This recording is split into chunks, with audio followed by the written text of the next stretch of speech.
C'est le premier numéro du débat de Nana FM de cette semaine, mesdames et messieurs. Merci pour votre fidélité. Merci de nous recevoir sur la 95.5, le www.nanafm.tg ou encore vous qui nous écoutez sur le bouquet Canal Plus numéro 575 et bienvenue.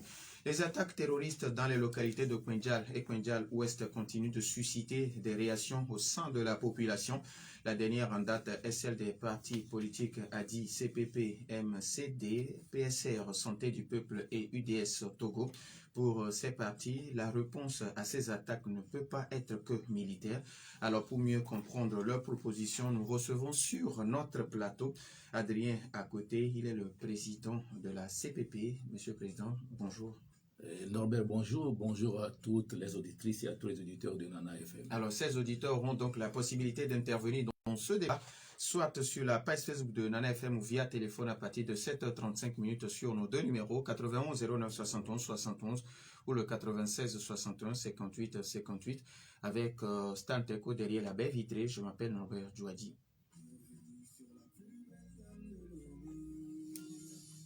Une fois encore, merci pour votre fidélité d'écoute à Nana FM. Alors, Président, vous avez sorti la semaine dernière un communiqué relatif aux attaques terroristes au nord Togo. Que retenir de votre message? D'abord, la CPP que je représente ici s'incline devant la mémoire de tous ceux qui sont tombés sous le terrorisme, l'extrémisme violent, tout récemment dans le Kwenjal et Kwenjal Ouest, et la population qui se déplace massivement maintenant. Et nous sommes tous en solidarité avec eux. Je suis ici pas au nom de la CPP, mais comme vous venez de le dire, nous avons apposé notre signature au bas du communiqué conjoint qui a été sorti le 20 juillet dernier avec 5 autres partis que vous avez eu à signer. Vous avez tous reçu, je crois, le communiqué. J'ai lu le communiqué, des commentaires également sur les réseaux sociaux. Mais le plus important, c'est qu'aujourd'hui, les partis politiques, beaucoup de partis politiques prennent à cœur le problème de l'extrémisme violent au Togo, parce qu'il y a de cela quelques années, on pensait plus aux pays comme la Somalie, le Kenya. On n'a jamais rêvé que c'est déjà à notre porte ici. Le Mali a commencé depuis des années, mais le Togo n'a jamais rêvé à voir ces situations. Nous savions qu'il y a de petits problèmes. Maintenant, la chose prend de l'ampleur, l'extrémisme violent devient de plus en plus difficile à gérer. Vous avez vu ce qui s'est passé tout récemment à Lomé avec un couteau à la main. Vous avez vu également, si vous n'avez pas vu, vous avez entendu parler également de ce qui s'est passé à Afagnan. Donc, nous sommes dans un contexte différent et il faudra que les partis politiques s'invitent et se donnent les moyens également pour participer à la résolution de ce problème. Alors, vous l'avez dit que la proposition, bien la réponse à ces attaques ne peut pas être que militaire. Oui. Qu'est-ce que vous voulez Non, mais vous savez, le terrorisme recrute toujours dans des milieux où on sent la pauvreté, l'indigence. Donc, trouver une solution à ce phénomène aujourd'hui ne peut pas que être militaire. Non. Les forces de défense et de sécurité vont sur le terrain. Il y en a qui laissent leur vie. Mais il faut maintenant penser à autre chose. Ne croyons pas que ce qui se passe dans le Tone et principalement dans le Kwenjal est le fruit du hasard. Non. C'est un processus qui est déjà déclenché. Vous savez que les gens viennent du Burkina et que la zone du Burkina aujourd'hui où les gens s'installent sont des zones presque désertes. Donc, nous devons penser à aller au-delà du militaire et voir comment le citoyen lambda doit participer à la résolution de ce problème. Alors, quand vous parlez de résolution, vous, à votre niveau, que préconisez-vous? Non, mais de toute façon, nous avons un cadre de discussion aujourd'hui. Les préconisations individuelles ne donneront plus de résultats. Il faut penser aux préconisations collectives. C'est pour cela que dans le communiqué conjoint, on a lancé un appel au chef de l'État, qui est le garant de la sécurité de ce peuple-là. Donc, il ne faut pas penser que c'est un problème de parti. D'ailleurs, dans le communiqué, il a été fait allusion à la société civile. À la société civile. Quand nous parlons de la société civile, c'est les ONG, les chefs traditionnels, tout le monde, à part les partis politiques. Donc, c'est un appel que nous lançons à tous citoyens togolais de s'investir dans la recherche de solutions idoines pour arriver alors au fin de trouver des solutions à ce phénomène qui nous dépasse maintenant. Alors, Président, est-ce que vous allez vous arrêter à un simple communiqué où vous prévoyez des actions ou encore se rendre sur le terrain et rencontrer les populations de ces zones? Et il y a beaucoup d'initiatives, beaucoup d'idées, mais permettez-moi de ne pas les mettre sur la place publique parce que ce n'est pas encore adopté. J'ai fait tout à l'heure allusion à un cadre de concertation des partis politiques aujourd'hui. Et dans ce cadre qui a été ouvert aux députés indépendants, je pense que c'est un lieu de discussion, de réflexion et de proposition pour ce problème et d'autres également. Parce que ce n'est pas seulement le phénomène terrorisme violent, terrorisme et extrémisme violent. Il y a aussi le problème de la vie chère, de la vie du quotidien, de la vie quotidienne du citoyen lambda. Donc tout ça, c'est des problèmes auxquels il faut faire face aujourd'hui. Alors la conférence des évêques du Togo a lancé un appel à toute la population à aider ces populations, surtout de Pendial et Pendial Ouest, avec des vivres et des non-vivres. Je pense que vous allez vous aligner derrière cette population. C'est un appel que vous nous lancez, bien sûr. Vous répétez l'appel de la conférence. Je vous demande si vous inscrivez aussi dans cette ligne. Bien sûr, bien sûr, bien sûr, quand il y a des catastrophes, quand il y a des problèmes dans les pays, les gens interviennent.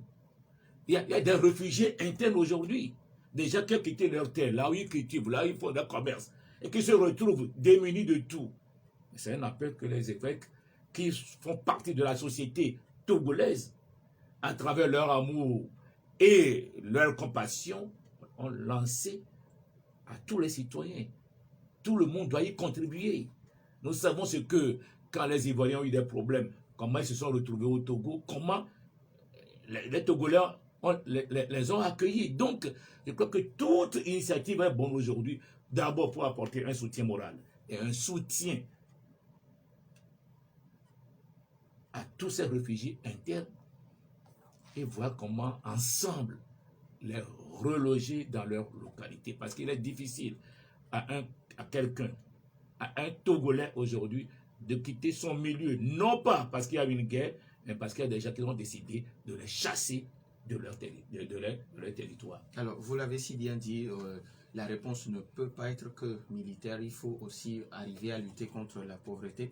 Et pour ce faire, certaines personnes proposent qu'on suspende les élections régionales pour le moment et que l'argent qui va être déboursé pour ces élections soit utilisé à d'autres fins. Alors, vous pensez quoi? Non, c'est des propositions qui sont faites de part et d'autre. Il y en a qui sont d'accord, il y en a qui ne sont pas d'accord. Et comme je viens de le dire, il y a un cadre dans lequel nous discutons régulièrement. Lorsque le problème va se poser, on avisera. On avisera, c'est des propositions qui ne sont pas des propositions bêtes. Parce que chaque élection coûte au minimum 12 milliards. Est-ce que c'est opportun aujourd'hui? Peut-être dans la décentralisation, nous sommes en pleine décentralisation. Oui. Est-ce que c'est opportun dans le contexte? Point d'interrogation. Donc nous tous nous devons y réfléchir. Ce n'est plus une affaire de faire des communiqués, de faire de ceci. Non. Il faut en débattre, faire des propositions concrètes aux dirigeants du pays, au gouvernement pour dire attention, voilà, pour telle chose, voilà ce que nous proposons. Et maintenant, libre cours au gouvernement de prendre ou de laisser. Ce n'est pas une affaire de venir crier sur les radios. Non, c'est une affaire de discuter. Ce qui a toujours manqué, c'est que nous manquons de confiance. Nous manquons de confiance. Lorsque le phénomène a commencé, le chef de l'État s'est déplacé dans la zone. Avant, rapidement, comme nous l'avons souligné ici, le développement, la construction d'un véritable État-nation et la coopération sous-régionale, il faut commencer par mutualiser les initiatives. Le chef de l'État et son gouvernement ont mis en place un programme d'urgence. Un programme d'urgence pour les savanes. C'est un début de solution. Mais rien ne nous dit que c'est seulement dans les savanes que les choses peuvent se passer. Donc il faut maintenant réfléchir pour aller au-delà. Pour aller au-delà de ces programmes d'urgence et voir comment on peut faire un développement harmonieux en tenant compte des régions pour faire en sorte que tout le monde soit satisfait de ce développement-là. Alors, Président, avant de donner la possibilité aux auditeurs, vous avez évoqué la décentralisation et aujourd'hui, ce qui fait débat sur ce sujet de la décentralisation, c'est la modification de la loi portant même sur le sujet qui fait débat au sein de la société. Alors, quelle est votre réaction par rapport à cette modification? Ma réaction en tant que CPP ou ma réaction en tant que signataire du communiqué? Non, votre réaction en tant que CPP. Ah oui, bon, vous savez, moi je regrette une chose, qu'une loi n'est jamais parfaite. Une loi n'est jamais parfaite. Et la loi tient compte toujours du contexte de l'environnement et du moment. Mais ce n'est pas aussi une obligation de modifier régulièrement les lois qu'on met en place. On peut faire une évaluation de l'exécution de la loi, des décrets d'application de cette loi et voir s'il y a des choses à modifier.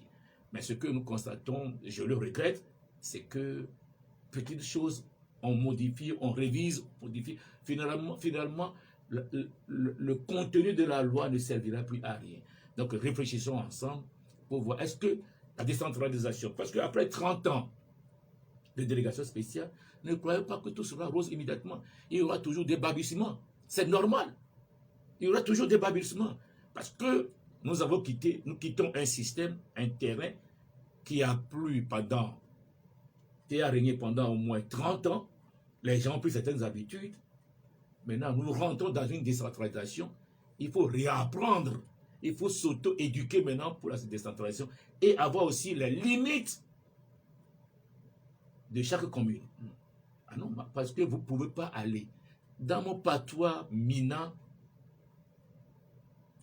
il est toujours dit Ayévide et Bovide. Donc, tout dépend du comportement de chacun pour ne pas pousser l'autre à agir. Pour ne pas pousser l'autre. Quand je lis aujourd'hui les articles révisés, tout ça là, il y a des propositions qui sont bonnes, il y a d'autres qu'on peut encore revoir. Donc, nous, à la CPP, ce que nous nous sommes dit, faut-il à chaque chose réviser la loi?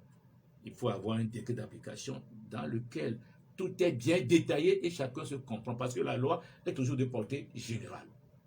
Maintenant, c'est dans les décrets d'application qu'on spécifie certaines choses. Il faut vite le faire pour que les choses aillent de l'avant. Alors, il y a certaines personnes qui pensent que ce sont des discussions qu'il faut mener d'abord au CPC avant d'envoyer cette thèse à l'Assemblée nationale. Le CPC ne peut pas se substituer à l'Assemblée nationale. Non. Les rôles sont bien définis. On peut faire des propositions, mais le CPC ne peut pas se substituer à l'Assemblée nationale. Ça, la CPP ne serait jamais d'accord. Il y a des institutions de l'État que sont la présidence, le pouvoir judiciaire et le pouvoir législatif. Laissons chacun dans son rôle. Maintenant, pour les besoins de la cause, nous pouvons également faire des propositions au CPC que l'Assemblée nationale peut voir et voir comment elle peut les mettre dans ses lois. Donc, n'oubliez pas que quand le CPC fait des propositions, c'est le ministère de l'administration qui est chargé de les traduire en propositions de loi. C'est ça. Donc, moi je le souhaite, au moins la CPP, il n'est pas normal que le CPC se substitue à l'Assemblée nationale. 91 09 71 71 ou le 96 61 58 58. Les auditeurs ont maintenant la possibilité sur ces deux numéros, mais après la pause. Parfumé fortune à Baba Siamenami, Yatomi, Yababy Dada, les Boboy, et la décadica pour la boyé parfum, Jasmine, Antonio, Wena, Pli, et mes vivila.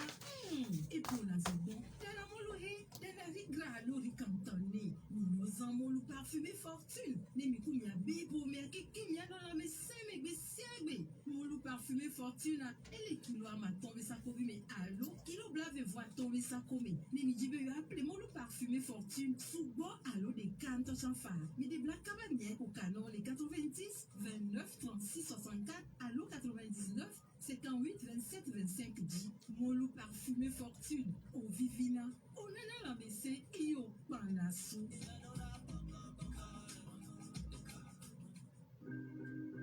Savez-vous que vous pouvez faire des études supérieures de qualité comme en France et obtenir un diplôme français tout en étant à Lomé? C'est vrai, exactement, et c'est enfin possible à ESAM. École supérieure d'audit et de management est pleinement à votre disposition et accompagne les jeunes et étudiants à réaliser leurs rêves en leur offrant la formation LMD délocalisée, en leur donnant une ouverture d'esprit de compétition à l'international pour développer librement la passion de l'excellence. ESAM dispose des filières en expertise comptable, droit privé et public, droit des affaires et des collectivités territoriales, comptabilité, contrôle et audit. Choisir ESAM, c'est garantir l'avenir de vos enfants. ESAM est situé sur l'avenue Nicolas Goulis, près de l'ancien hôtel de ville de Lomé. Avec ESAM, c'est 100% d'employabilité. Contact 22 21 16 16 90 18 05 50. ESAM, la passion de l'excellence. 91 09 71 71, nous avons un premier auditeur en ligne dans FM. Allô? Oui, bonjour. Bonjour, monsieur. C'est Commis de Zanguera. Commis de Zanguera. Oui, monsieur Commis, allez-y, on vous écoute. Notre invité disait tout à l'heure que ce n'est pas bon, et à chaque fois, on puisse nous dire le fait que leur substance mère n'est plus de place. Est-ce que dans cet article-là, ce n'est pas mieux de suivre l'Assemblée nationale?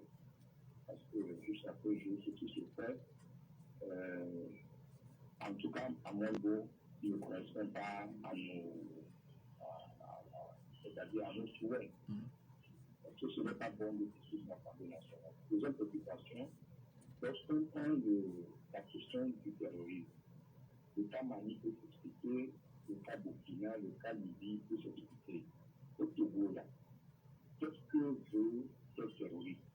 Est-ce le pouvoir? Est-ce une base militaire? Est-ce une recherche, une ressource naturelle? Qu'est-ce qui se passe concrètement chez nous?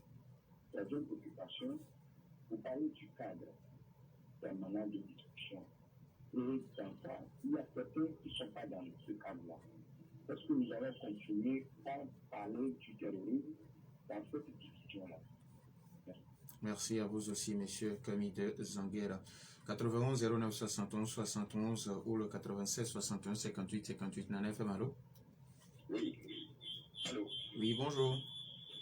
Bonjour. Votre nom, s'il vous plaît. Ah oui, allô, c'est Pérez. Ah bon? Pélé, Pélé. Oui, Pélé. Oh, ben, quoi, vous avez mangé quoi dans le week-end pour que votre voix soit aussi grave? Ah, moi, j'ai reconnu sa voix. Hein. Président, bonjour. Bonjour, cher ami. Ok.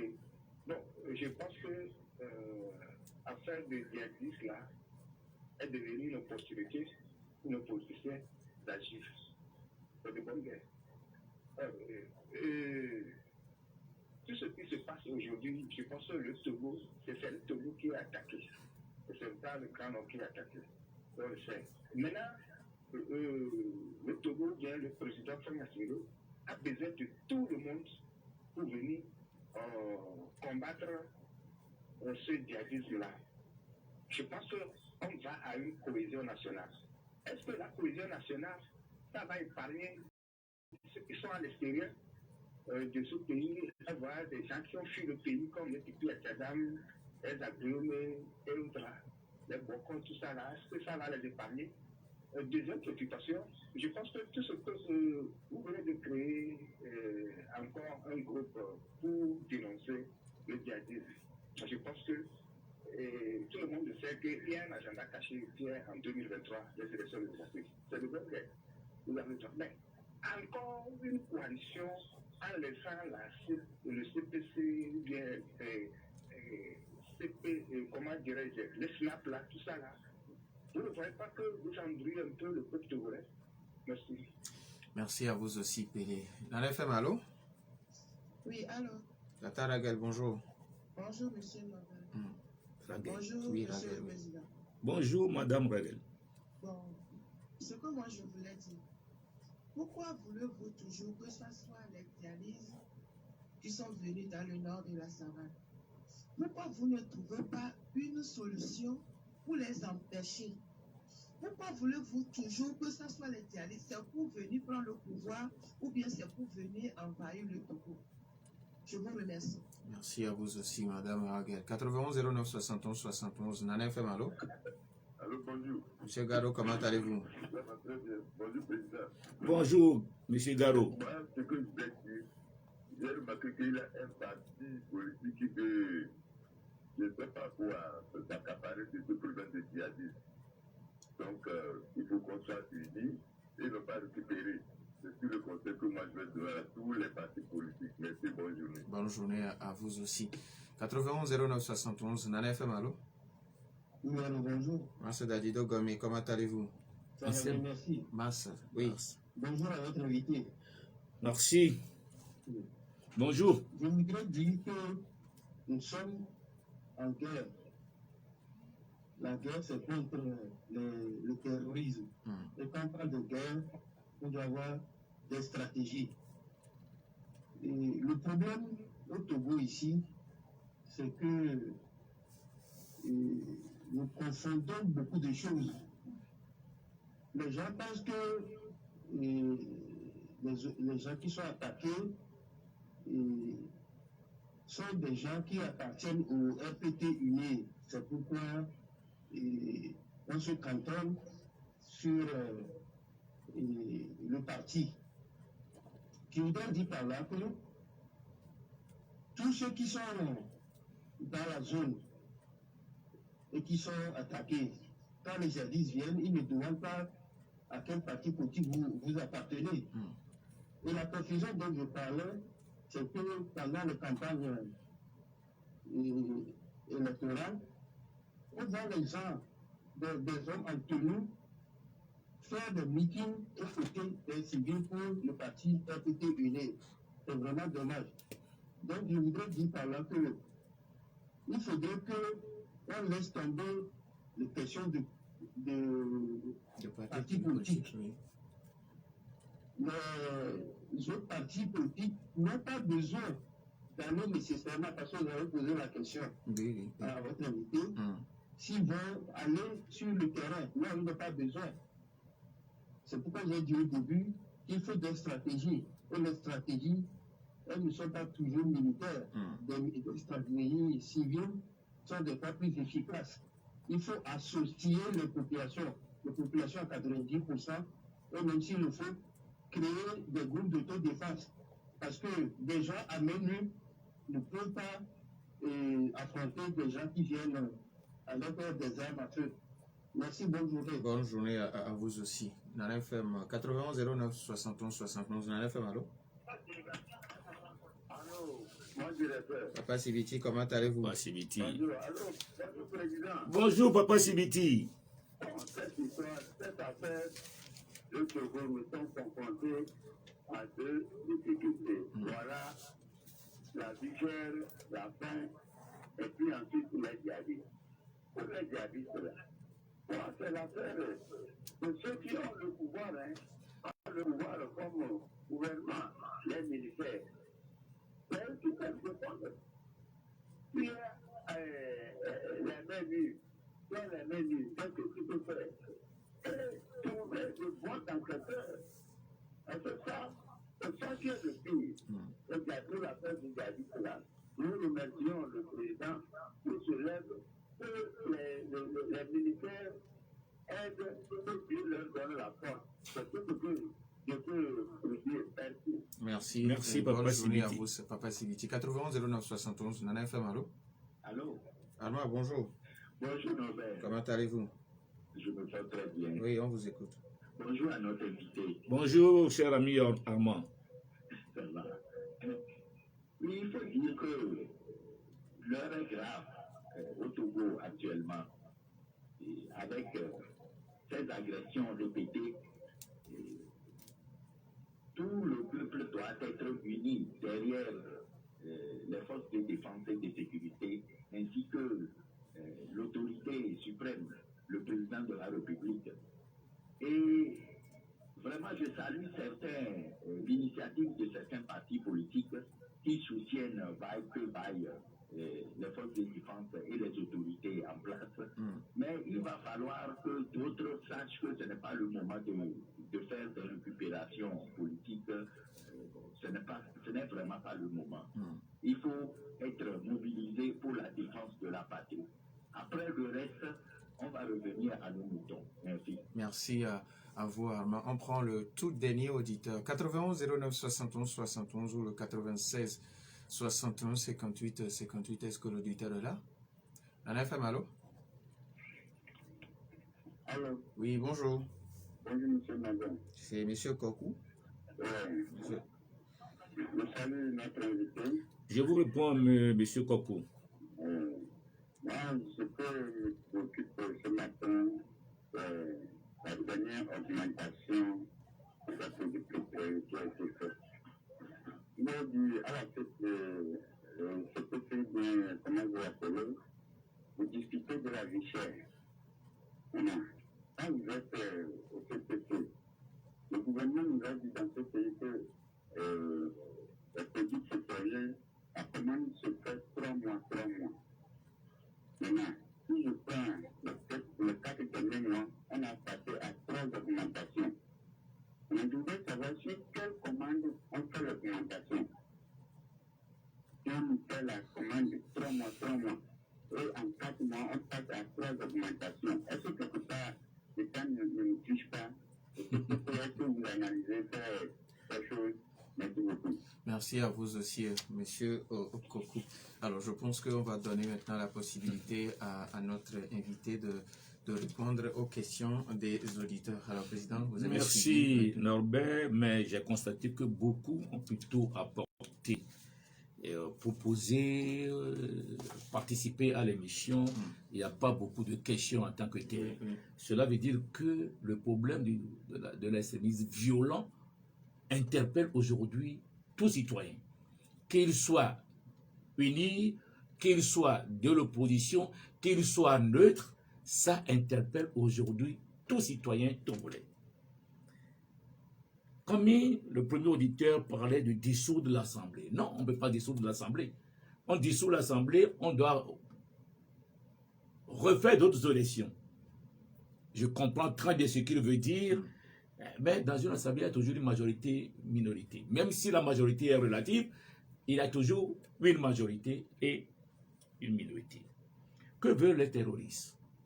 Que veulent les gens qui font les services violents? Nous devons savoir que ça n'a rien à voir en tant que tel avec le djihadisme, qui est une guerre sainte. Aujourd'hui, des gens se sont levés pour certains faire du trafic et cherchent à travers ce trafic à s'installer et à créer des zones de non-droit pour pouvoir faire ce qu'ils veulent.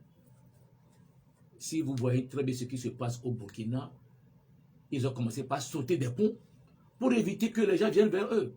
Mais cela veut dire qu'ils font quelque chose là où ils veulent. Dans le temps, il a été même découvert qu'il y a dans le désert au Mali des aérodromes pour pouvoir faire du trafic de la drogue, de l'or, un peu de tout. Donc, ça n'a rien à voir avec le djihadisme dont on parle. Ça n'a rien à voir avec l'islam. Mais c'est des gens qui ont choisi cette voie pour... Donc, il faut repenser le développement. Monsieur Pelé, monsieur Combi plutôt disait qu'il y a des gens qui ne sont pas dans le CPC. Nous recevons des propositions à travers d'autres partis, des questions d'autres partis également. Et que nous venons, parce que les critères pour être au CPC sont bien définis. Monsieur Pelé, merci que le président de la République a besoin de tout le monde aujourd'hui. Merci pour ça et que nous parlons de la cohésion nationale. Et cette cohésion nationale interpelle tout le monde. Je sais là où il va en venir en parlant de Tikpi, en parlant de la Guéomé, en parlant de tous ceux qui sont à l'étranger. Je crois que le chef de l'État, les autorités, ils pensent. Je suis sûr qu'ils pensent. Mais il y a toujours une manière de le faire. Et le temps viendra, on va en discuter. La seconde partie de sa question, Mais il parle des agendas cachés. Des agendas cachés. Il n'y a pas encore de coalition de partis politiques. Non. Ce qui s'est passé le 20 juillet dernier, chacun voulait sortir un communiqué. Et des gens ont dit, mais attendez, ne serait-il pas bon qu'on sorte un communiqué conjoint? Si vous lisez, vous voyez bien le communiqué qui est sorti, on n'a pas mis un en tête. Non. On a mis communiqué conjoint et c'est en bas qu'on a mis les signataires. Terminé. Cela veut dire que c'est ouvert à tout le monde. On n'a pas eu le temps peut-être d'appeler beaucoup de gens, mais il n'y a pas encore, je le répète, il n'y a aucune coalition ni regroupement de partis politiques.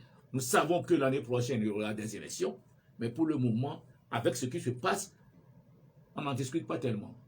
Non, on n'en discute pas tellement. On discute beaucoup plus sur la sécurité du pays, parce que vous ne pouvez pas aller faire campagne dans des milieux où il n'y a même plus personne.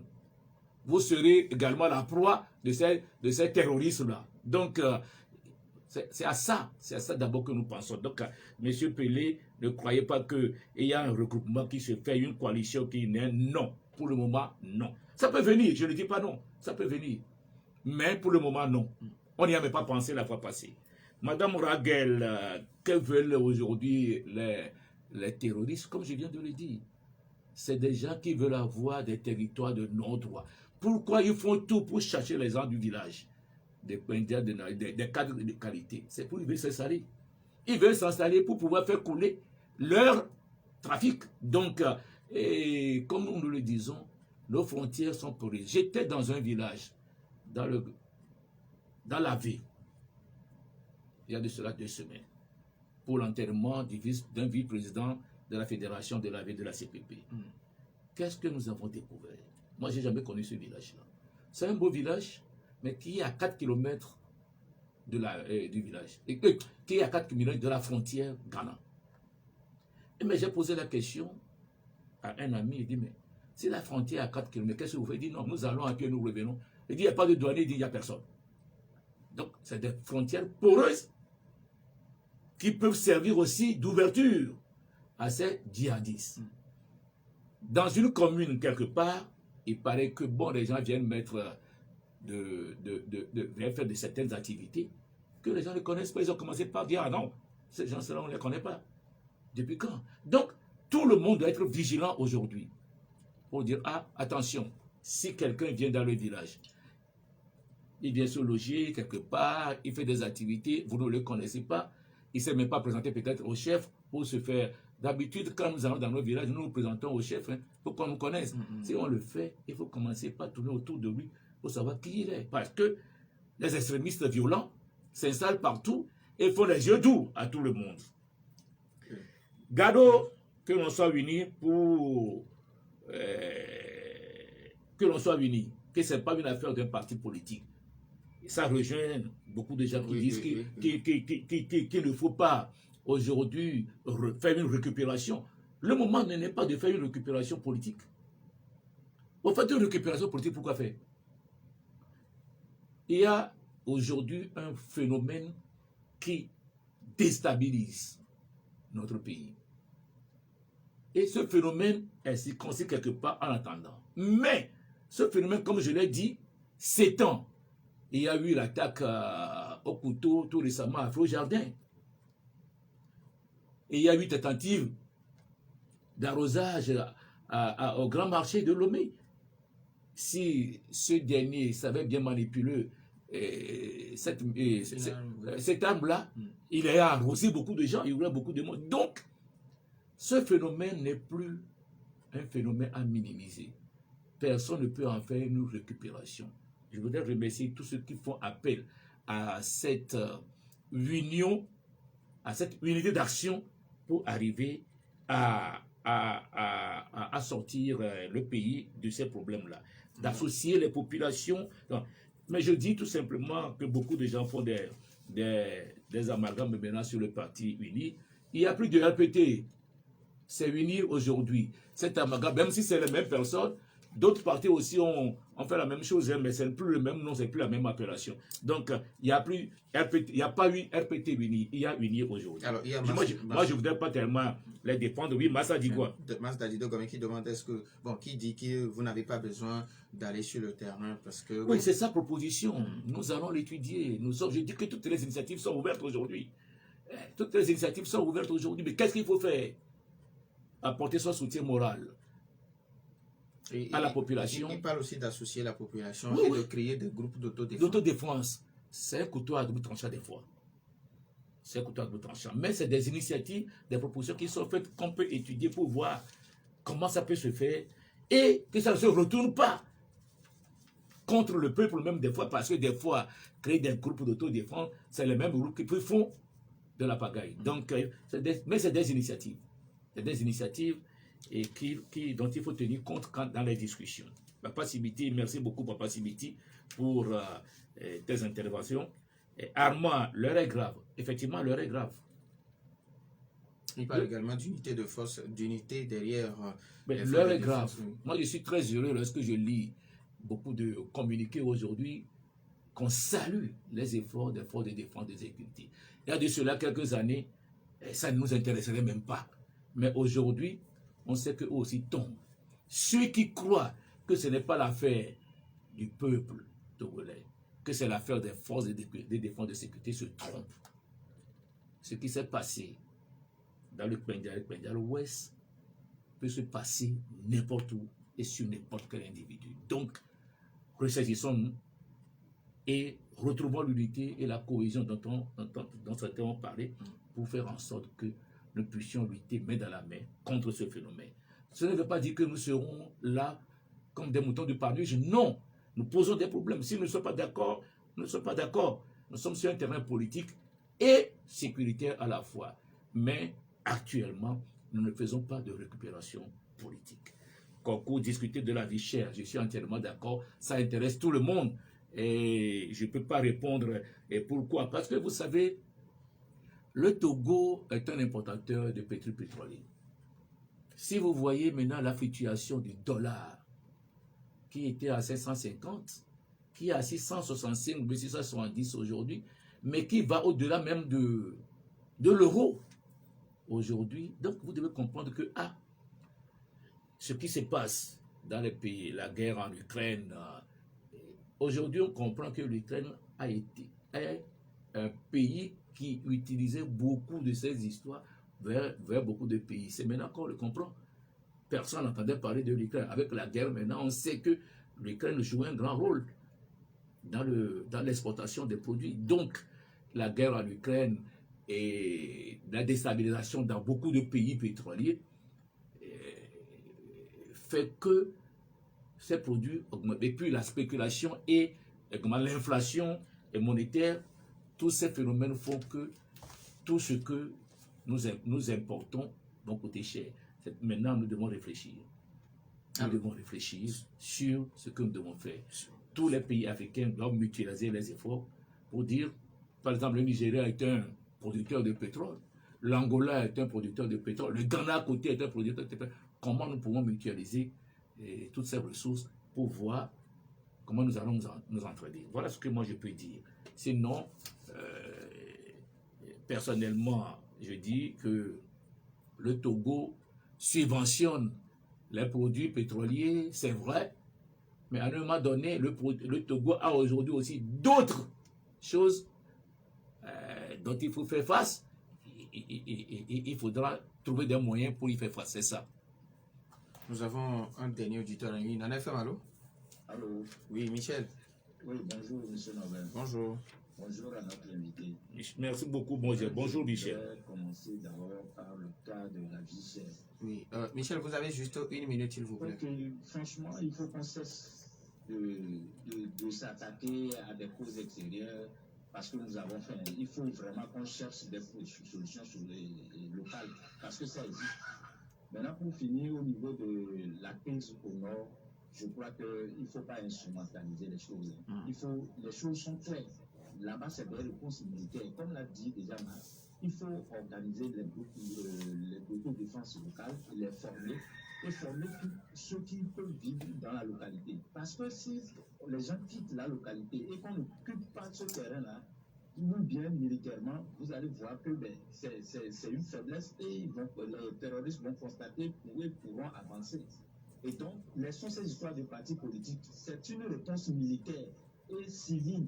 Vous avez vu la réaction des populations au grand marché ici. Ça veut dire que les populations ne sont pas contre les militaires en ce moment même ou dans ce genre de situation. Merci et bonne journée à vous, Michel. Alors, c'est une contribution de Michel. Merci beaucoup, Michel.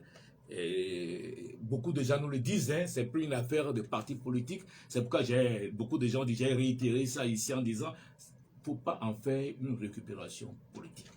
Le pays, comme je viens de le dire, et Michel vient de le dire, si les gens fuient ces coins et laissent le terrain libre, le terrain va être occupé par ces extrémistes violents. Par rapport à la vie chère, à la vie chère, comme je l'ai dit tout à l'heure, j'ai répondu, j'ai dit, on ne continue pas à en discuter. Les solutions locales, il faut les chercher. Il est temps que nous puissions repenser le développement. Je l'ai dit dans mes réponses. Il faut repenser le développement. Nous n'avons pas le temps nécessaire pour développer tout ça là, mais il faut repenser le développement. Aujourd'hui, le Togo est essentiellement, comme on l'a appris à l'école, essentiellement agricole. Quel genre d'agriculture nous voulons faire pour nourrir le pays? Donc voilà, c'est des questions que nous devons nous poser, nous tous aujourd'hui, pour arriver à trouver des solutions idoines à ces phénomènes qui reviennent d'une manière récurrente. Alors, Président, vous avez 30 secondes pour votre mot de fin. Merci beaucoup pour m'avoir invité, pour avoir invité la CPP.